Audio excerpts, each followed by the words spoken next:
ఎప్పటికప్పుడు ఈ రాష్ట్రంలో ప్రజల సమస్యలను తప్పుదావ పట్టించేదానికి, వారి కష్టాలను బైపాస్ చేసేదాని కోసం డైవర్షన్ పాలిటిక్స్కు తెరదీసింది. గత 1.5 సంవత్సరంగా ఈ ప్రభుత్వం వచ్చిన ఒక 6 నెలల నుంచి స్టార్ట్ చేసింది డైవర్షన్ పాలిటిక్స్. ఏదో ఒక రూపంలో ఎప్పుడో ఒకసారి ప్రజలకు ఏ కష్టం వస్తే ఇంకొకటి తీసుకొచ్చి పెట్టేది. ఆ ఇంకొకటి తీసుకొచ్చి పెట్టే ప్రతిసారి జగన్మోహన్ రెడ్డి గారి పేరు చొప్పించాలా, జగన్మోహన్ రెడ్డి గారికి బురదన్న బుయ్యాలా, రక్తమన్న బుయ్యాలా, ఏదో ఒకటి ఒక మరకైతే ఆయనకు పూసి వీళ్ళ మరకల నుంచి తప్పించుకునే దానికి ప్రయత్నం చేస్తారు పెద్దబాబు చిన్నబాబు. వాస్తవానికి రాష్ట్రంలో అయితే ఆరోగ్యశ్రీ అటకెక్కింది. ఫీజు రీయింబర్స్మెంట్కు ఫీజులు కట్టే పరిస్థితి లేదు.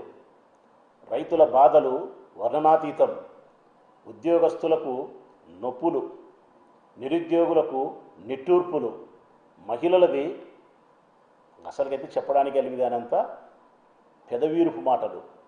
ఇన్ని రకాల కష్టాలతో ఇన్ని రకాల మనుషులు ఈ రాష్ట్రంలో ఈ ప్రభుత్వాన్ని విమర్శిస్తూ ఉంటే వీటిని తప్పుదోవ పట్టించడానికి జగన్మోహన్ రెడ్డి గారిని ఉపయోగించుకోవాలి.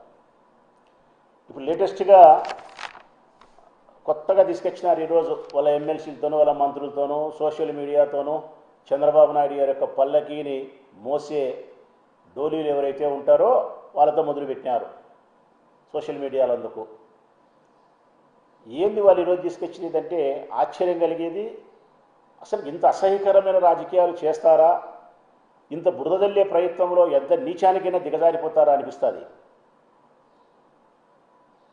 వాళ్ళు ఏంది ఈరోజు చేస్తానేదంటే కన్నా 2021 సంవత్సరంలో బ్లడ్ షాండర్స్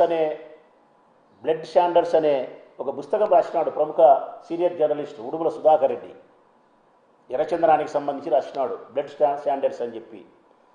అది 2023 సంవత్సరంలో ప్లానెట్ కిల్లర్స్ పేరుతో ఒక ఇన్వెస్టిగేషన్ ఛానల్ ఒక డాక్యుమెంటరీ తీసింది 2023 సంవత్సరంలో. ఈ ఉడుమల సుధాకర్ రెడ్డి సీనియర్ జర్నలిస్ట్ రాసిన పుస్తకం ఆధారం ప్రకారం 2023 సంవత్సరంలో ఒక డాక్యుమెంటరీ. ఆ డాక్యుమెంటరీలో ఎక్కడే కానీ జగన్ గారి పేరు కానీ జగన్ గారి ఫోటో కానీ ప్రస్తావన కానీ లేదు. ఇప్పుడు కొత్తగా ఈ పచ్చమూకల యొక్క కుతంత్రముతో వీరి కుట్రలతో ఇప్పుడు కొత్తగా డిస్కవరీ అనే ఒక మళ్ళీ డాక్యుమెంటరీ తయారు చేసినారు. ఇప్పుడు మళ్ళీ కొత్తగా ఆ డాక్యుమెంటరీ పేరు కూడా ఏంటంటే కన్నా జావా డిస్కవరీ. ఈ జావా డిస్కవరీ అనే ఈ ఛానల్ ద్వారా ఏవైతే డాక్యుమెంటరీ కథనం తయారు చేసినారో దీంట్లో ఉన్నట్టుండి జగన్ గారి ఫోటో, జగన్ గారి ప్రమేయము ఇవన్నీ తీసుకొచ్చి పెట్టినారు. ఎవరికి? కొల్లం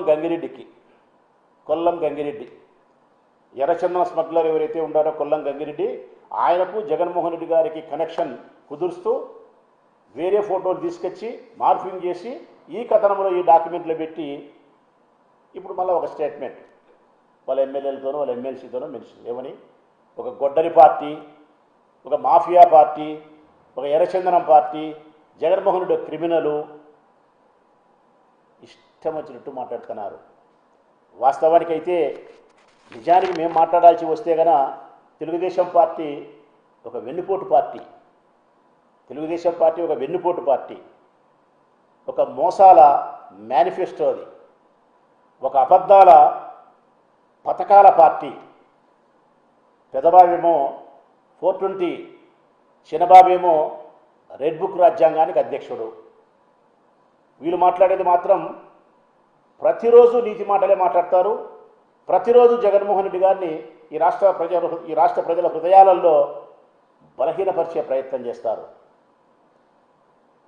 కొల్లం గంగిరెడ్డి గురించి మాట్లాడే ముందు వీరు గురివిందగించే సామెతను కూడా అర్థం చేసుకోవాలా. రాయచోటి తాలూకా సుండుపల్లి మండలం దేశమందరికీ తెలిసిన వాడే మహేష్ నాయుడు. ఈరోజు కొత్తగా ఏదో ఈ మీడియా కోసం మాట్లాడేది కాదు. ఏ పేపర్ తిరిగేసినా, ఏ ఛానల్లో ఆనాడు చూసినా, ఎవరి నోట్లో మాట్లాడినా మహేష్ నాయుడు పెద్ద ఎర్రచందనం స్మగ్లర్. అంతర్జాతీయ స్థాయిలో స్మగ్లింగ్ గ్యాంగులతో సంబంధం ఉండేవాడు మహేష్ నాయుడు. ఈనాడు అరెస్ట్ చేసి 2014లో అరెస్ట్ చేసినారు. 1 సంవత్సరం రోజులు కడప జైల్లో పెట్టినారు, పీడీ యాక్ట్ పెట్టి. చాలా కేసులలో ముద్దాయి ఆయన. ఈయన ప్రముఖ తెలుగుదేశం పార్టీ నాయకుడు, నేడు అధికార రాష్ట్ర ప్రతినిధి తెలుగుదేశం పార్టీకి. ప్రజలారా, అంతర్జాతీయ స్థాయిలో ఎర్రచందనం స్మగ్లర్ అయినటువంటి మహేష్ నాయుడు ఈనాడు తెలుగుదేశం పార్టీకి రాష్ట్ర అధికార ప్రతినిధి. నేను ఎట్లయితే వైఎస్ఆర్ కాంగ్రెస్ పార్టీకి రాష్ట్ర అధికార ప్రతినిధినో నాలాగే ఆయన అధికార ప్రతినిధి. నేనేమో సామాజిక సేవలో ఉండా, ఆయనేమో ఎర్రచందనం సేవలో ఉన్నాడు. అటటోడు చంద్రబాబు నాయుడుకు ముఖ్య అనుచరుడు. ఇటటోళ్ళందరినీ చుట్టూ పెట్టుకుంటారు.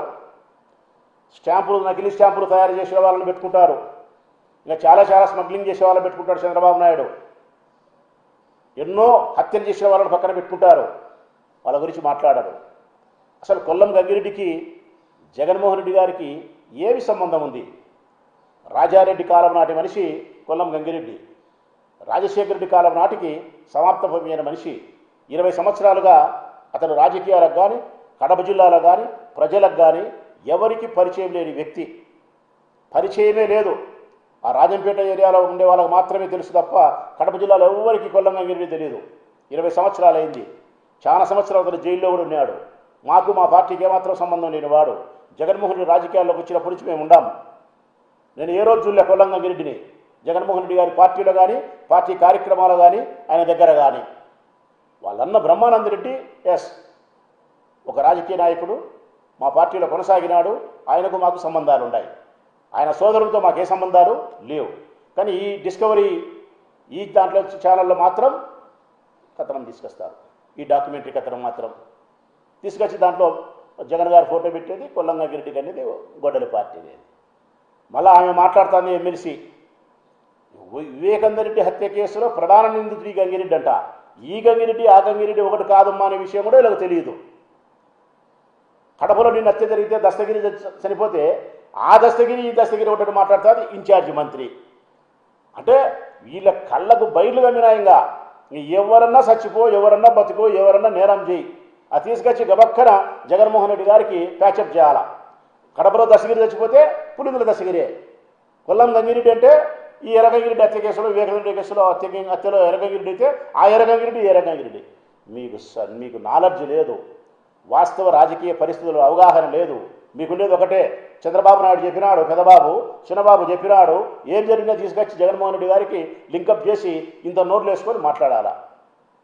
దీనివలన ప్రజలలో మీరు ఎంత అప్రతిష్ట పాలైపోతున్నారు, ఎంత మీరు అసహ్యపరమైన పరిస్థితులు పోతున్నారో మీరు అర్థం చేసుకునే పరిస్థితుల్లో లేరు మీరు.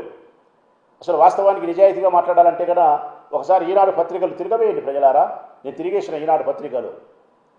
పురంధేశ్వరి గారి భారతీయ జనతా పార్టీ రాష్ట్ర అధ్యక్షురాలుగా పురంధేశ్వరి గారు కొనసాగిన మన్నటి వరకు భారతీయ జనతా పార్టీలో గంగిరెడ్డి చేరుతున్నాడు. విజయవాడకు కూడా పోయినాడు. ఆయన భార్య కుటుంబ సమేతంగా పోయినాడు. స్వయంగా ఆయన ఈనాడు పేపర్కు ప్రకటన చేసినాడు, నేను భారతీయ జనతా పార్టీలో చేరుతానా అని చెప్పి. వాళ్ళు భారతీయ జనతా పార్టీ వాళ్ళు కూడా చెప్పినారు. లాస్ట్ మూమెంట్లో ఏదో కారణాల చేత పార్టీలో చేరకపోయిండొచ్చు. కానీ వాళ్ళు ఆహ్వానించి చేరుతామని చెప్పి రకరకాలు జరిగి మరి ఎక్కడ పంపకాల దగ్గర వాటాలు వచ్చినాయో, మరి ఎక్కడ వాటాల పంపకాలలో ఏవి ఇబ్బందులు వచ్చినాయో మాకు తెలియదు. కానీ అతను భారతీయ జనతా పార్టీకి దగ్గరైనటువంటి వ్యక్తి కొల్లం గంగిరెడ్డి. అతను తీసుకొచ్చి జగన్మోహన్ రెడ్డి గారికి లింకప్ చేయాల్సిన అవసరం. మహేష్ నాయుడు అనే వాడు పూర్తిగా అంతర్జాతీయ ఎర్రచందనం స్మగ్లర్, రాష్ట్ర అధికార ప్రతినిధి. దీని గురించి మాట్లాడారా మీరు? ఇట్లా జాబితా చెప్పాల్సి వస్తే ఎర్రచందనం స్మగ్లర్స్ కానీ, రిజిస్ట్రేషన్ స్టాంపులకు సంబంధించి కానీ, లేకుంటే భూములకు సంబంధించి కానీ, లేకపోతే హత్యలకు సంబంధించి కానీ, లేకుంటే ఆర్థిక నేరాలకు సంబంధించి కానీ అనేక రకాల నేరాలతో సంబంధం ఉండేవాళ్ళు చంద్రబాబు నాయుడు చుట్టూ 10ల సంఖ్యలో 100ల సంఖ్యలో ఉన్నారు. వాటి గురించి మాట్లాడడానికి నోరు రాని మీకు అబద్ధాలను తీసుకొచ్చి అసలు నేను ఇంకొక ప్రశ్న కూడా నేను అడగదలుచుకునేది ఏంటంటే కనుక, మొదటి డాక్యుమెంట్లో లేని జగన్ గారి ఫోటో రెండవ డాక్యుమెంట్ ఎట్లొచ్చింది?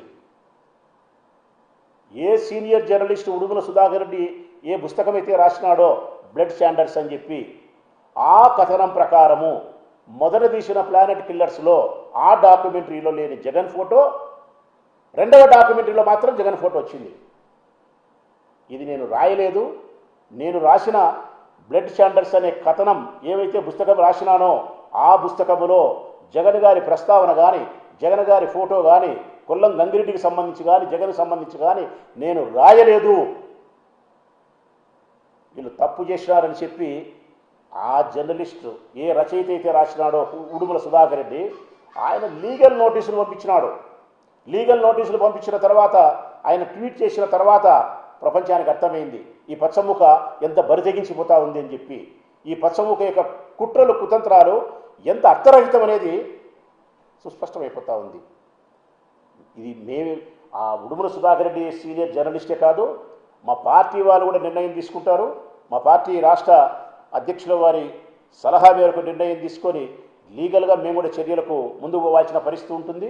లీగల్గా చర్యలకు ముందుకు పోవడమే కాకుండా రాష్ట్ర స్థాయిలో ఉండబడిన వైఎస్ఆర్ కాంగ్రెస్ పార్టీకి సంబంధించిన నాయకులందరూ కూడా స్పందించని నాయకులారా, మిత్రులారా, జగన్మోహన్ రెడ్డి గారికి సంబంధించి వీరు చెప్పే అవాకులు చవాకులను ఎప్పటికప్పుడు మనం ఖండించాల్సిన బాధ్యత ఉంది. వీరు చెప్పే అబద్ధాల నుంచి మన నాయకులు మనం సంరక్షించుకోవాల్సిన అవసరం ఉంది. ప్రజల హృదయాలలో మన నాయకుని యొక్క స్థానాన్ని సుస్థిరంగా నిలుపుకునే దానికి మనం గట్టిగా గళవిప్పాల్సిన అవసరం ఉంది. అబద్ధాలను మనం ఖండించాల్సిన అవసరం ఉంది. నిజాలను నిర్భయంగా ప్రజలకు చెప్పాల్సిన బాధ్యత ఉంది. ఈరోజు ప్రొద్దుటూరులో మొదలైనటువంటి ఈ కార్యక్రమం ఇచ్చాపురం వరకు వైఎస్ఆర్ కాంగ్రెస్ పార్టీ నాయకులు స్పందించరు దీనిపైన. ఈరోజు ఎర్రచందనం అంటారు, ఒకరోజు గొడ్డలి అంటారు, ఒకరోజు తల్లి అంటారు, ఒకరోజు చెల్లి అంటారు, నోటికొచ్చిన కూతల నీళ్లు కారు కూతలు గుస్తాపోతుంటారు.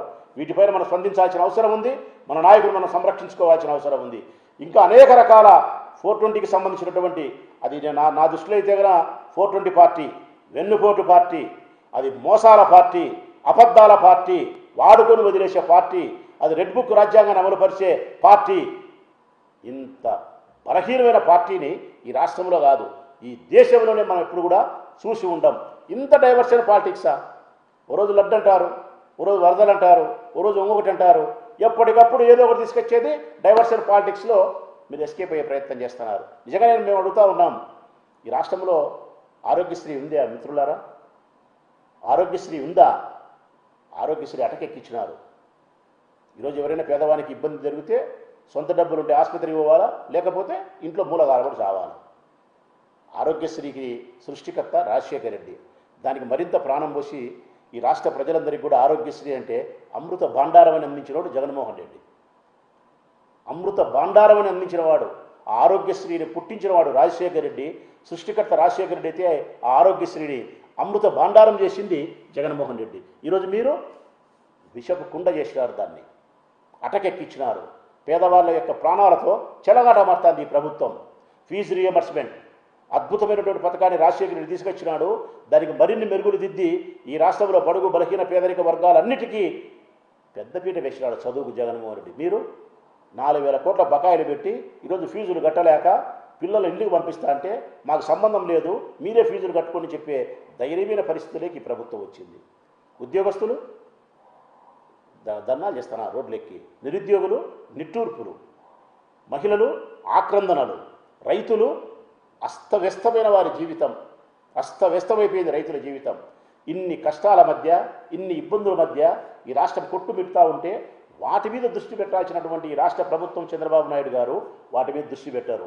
వాటిని పరిష్కరించే ప్రయత్నం చేయరు. రైతుల కష్టాలు తీర్చరు, పిల్లల విద్యకు ఉపయోగపడరు, మహిళల యొక్క సంక్షేమ పథకాలకు ఉపయోగపడరు, ఉద్యోగస్తుల హామీలను అమలుపరచరు, నిరుద్యోగులకు ఉపాధి ఉద్యోగ కల్పన కల్పించరు. ఒకే ఒక మంత్రం, ఒకే ఒక నామం, ఒకే ఒక నామం. ఈ రాష్ట్రంలో అస్మదీయులు తస్మదీయులు ఇద్దరు పాడే పాట ఒక్కటే మిత్రులారా. ఇద్దరం పాడే నామస్మరణం ఒక్కటే. జగన్ ప్రేమించే మేం పాడేది జై జగన్. జగన్మోహన్ రెడ్డిని వ్యతిరేకించే చంద్రబాబు నాయుడు ఈ పచ్చముఖ స్మరించేది కూడా జై జగనే. కాకపోతే మేము జై జగన్ అంటున్నాం, మీరు మరొక రూపంలో జగన్ను నామస్మరణ చేస్తున్నారు. ఏది ఏమైనప్పటికీ ఈ రాష్ట్రమంతా జగన్మోహన్ రెడ్డి గారి పేరే స్మరించే పరిస్థితి. ప్రేమతో మేము స్మరిస్తున్నాం, అసూయాగ్రస్తులై ద్వేషంతో మీరు ద్వేషిస్తున్నారు. ఏది ఏమైనప్పటికీ జగన్మోహన్ రెడ్డి గారి పాత్ర ఈ రాష్ట్రంలో ఎప్పటికీ అవసరమే. ఈ రాష్ట్రం యొక్క దశ దిశ నిర్దేశానికి జగన్మోహన్ రెడ్డి గారి నాయకుడు ఎప్పటికీ మనకు అవసరమే మిత్రులారా.